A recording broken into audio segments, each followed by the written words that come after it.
I don't understand why people are so happy with this hire. And I think the reason that people are so excited about this is because the Penn State hire went so badly. That process got so grim and took so long that they were just happy if Penn State got a solid hire.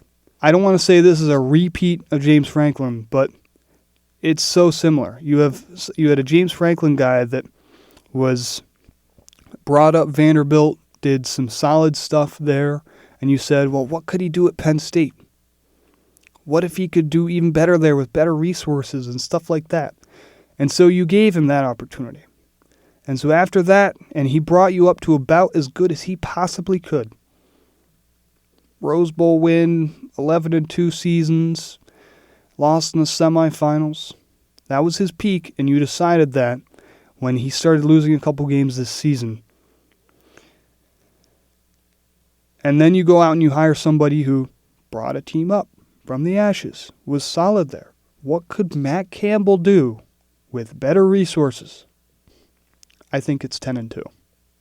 That's my opinion. I think Penn State messed up in not trying to get someone with elite potential. They took the safe hire. They did not go out and take the risk that was necessary in a coaching carousel that was stacked with high potential guys that are recruiting at an elite level. You realize if Brian Hartline was Penn State's head coach right now, they would have 3 or 4 5-stars in this class already committed to this team. Instead, they have 2 recruits. You're not bringing anybody over from Iowa State, that's for sure. If Brian Hartline was coming over, you might have been able to steal one or two of those Ohio State receivers. That'd be pretty nice. My key is that Matt Campbell, he does not move the needle. And while I do think he will be a very solid coach, and like I said, if Penn State went 10-2 next year, I think a lot of people would say that's a success. The issue with that is that when James Franklin went 10-2, people said the expectations needed to be higher. So you have to pick a side. Is 10-2 good enough for Penn State, or is it not? Because if you say you want to have a better than 10-2 season, you needed to go out and hire a coach that had the elite potential to get better than 10-2 seasons. I would be much happier with this hire, except for the fact that PSU is paying Campbell $10 million a year for the next 8 years. First off, that's just way too much money.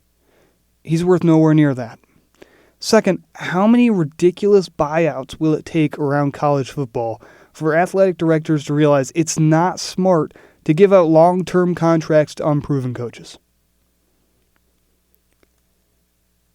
What happens after 3 or 4 years of struggle and you realize your gamble didn't work out? Are you going to cough up another huge buyout? The big thing here is Terry Smith, right? Terry is the most important member of this staff. The huge part is that Penn State is retaining him with this hire. You have to keep some sort of continuity from the current team, try and smooth the transition to a new era. New stadium, new apparel, and a new coach. Terry can keep the crucial talent that Penn State needs in their near future, and he can keep up the relationships with Northeast recruits that want to play for him. Guys like Ethan Grunkmeyer, who will be one of the top returning QBs in college football.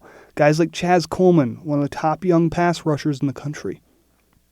Maybe it's keeping around Amari Campbell and Tony Rojas for one more senior season to really keep that linebacker group together. That's why it's so important to keep Terry Smith here.